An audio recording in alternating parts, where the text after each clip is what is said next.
Dewsbury is a town of antiquity and diversity, where history rubs shoulders with the 20th century.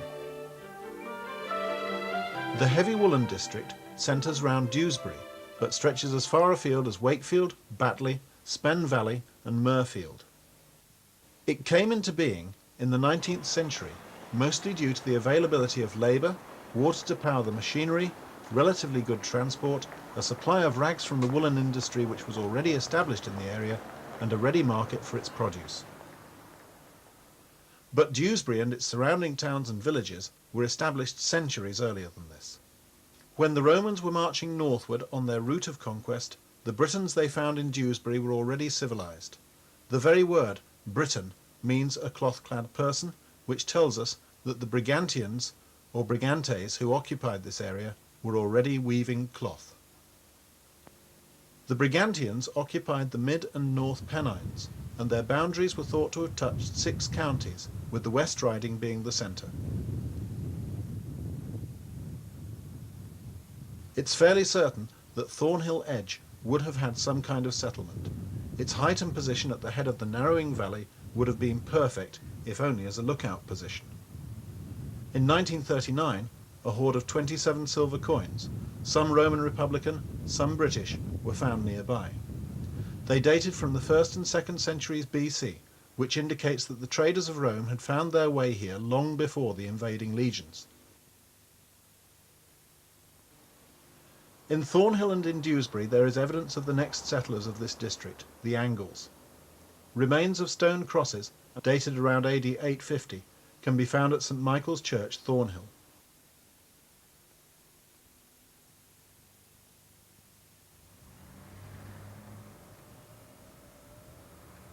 At All Saints' Church in Dewsbury there are many fragments of Anglian stonework, and it's been suggested that one or both churches may have been Anglian minsters which sent out preachers to surrounding districts.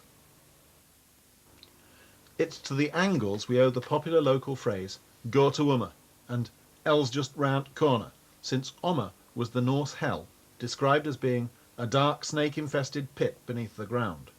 And they were responsible for much of the pronunciation in the district, the long A in Leakin, the use of it instead of its, and us instead of our. All have an Anglian origin. We know that during the latter half of the 7th century, Dewsbury became the Christian centre of this area. The Anglo-Saxon parish of Dewsbury is reputed to have covered over 400 square miles. In the 7th century, Paulinus arrived in York. It's supposedly Paulinus who named Dewsbury Dewsburg, or Town of God, and his name is commemorated within the town at St Paulinus Church. After the death of King Harold at the Battle of Hastings in 1066, William the Conqueror soon subdued much of the country, except for certain pockets of resistance. William was not hesitant in giving the order to burn and devastate the area from the Humber to the Tyne, after the massacre of the Norman garrison of York in 1068. It was at this time that the Motte Bailey, which now adjoins the parish church of Mirfield, was constructed round the manor of a man called Ilbert de Lacy, one of the barons at the forefront of implementing King William's policy.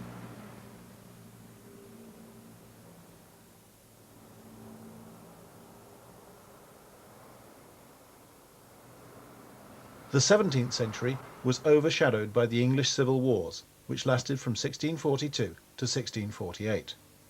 One of the most famous people of the time was Sir William Savile, a staunch supporter of the Royalist cause, who was with King Charles I at the raising of the Royal Standard at Nottingham in 1642.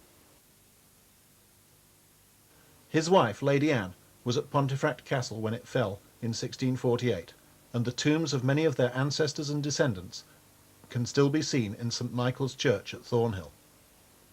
The hall at Thornhill was destroyed towards the end of the Civil War, according to Sir Thomas Fairfax, by the accidental ignition of the Thornhill garrison's powder store. The water to the hall had been cut off some days before the fire, so it may well be that the hall was fired deliberately to prevent it falling into enemy hands.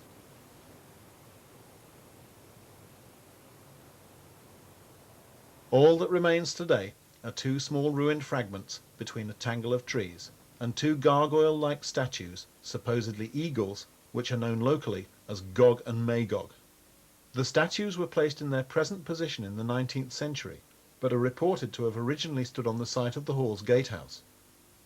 A lifelong resident of Thornhill, Herbert Wood, tells how he and his friends as young boys played on these ruins. Going back, it was only open up with Monday, but as young lads and, well, boys were boys, but we did come in, we came gathering conkers at this time of year, but in the summertime, we sneaked down, malt then very, well, fairly clean, and one time in particular, very hot summer's day, and early teens, and we decided we'd get into malt, and in we got, and we swam about there, then decided to swim across to where the farm is.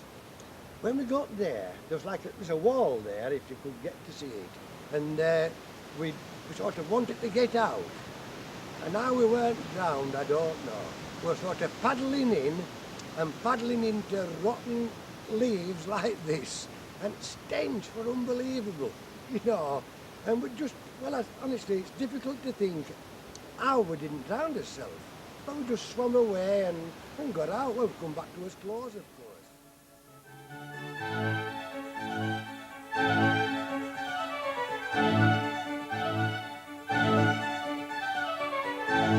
These two cottages close to the ruins date from the 12th century and are said to be the oldest in Thornhill.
Oakwell Hall, built in 1583 in the late Tudor style, may be better known to some people as Fieldhead in Charlotte Bronte's Shirley.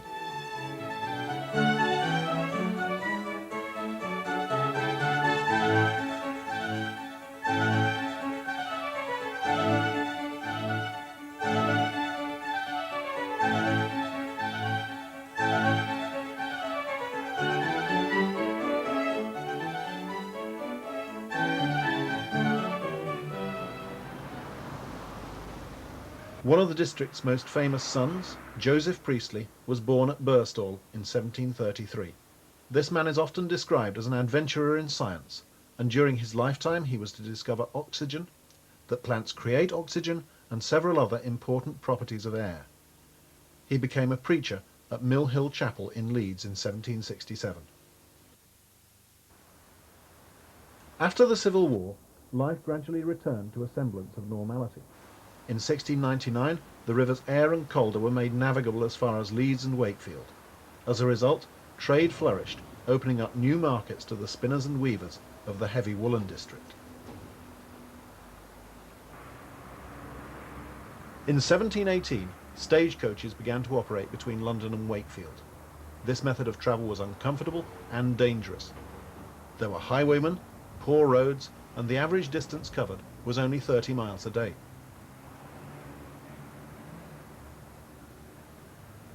In the early part of the 18th century, the installation of causeys, the name later corrupted to causeways, was begun. These were stone slabs set in the road to permit travel and the transport of goods even in bad weather. Guide stoops were erected at crossroads inscribed with the name of the next town.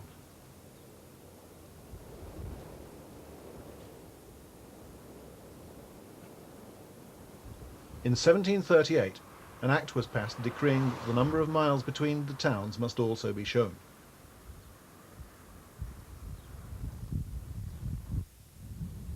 One cannot help wondering exactly how much use these guides would have been to a largely illiterate population.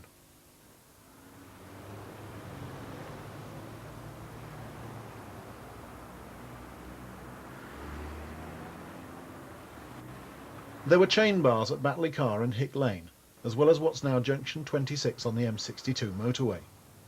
It still retains the local name of Chain Bar, although the length of chain which distinguished it from the usual crossed pikes is long gone.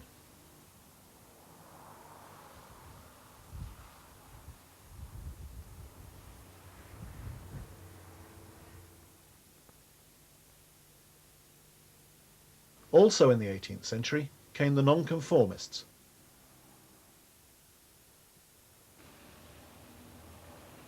John Wesley himself is said to have preached at Mirfield and at Gomersall, where the local chapel is affectionately known as the Pork Pie Chapel.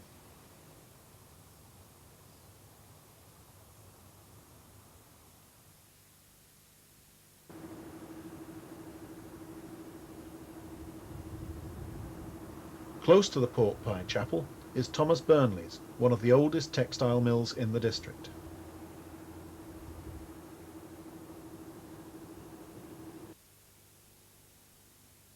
"241 years ago, William Burnley established a textile business in a house not many yards from here.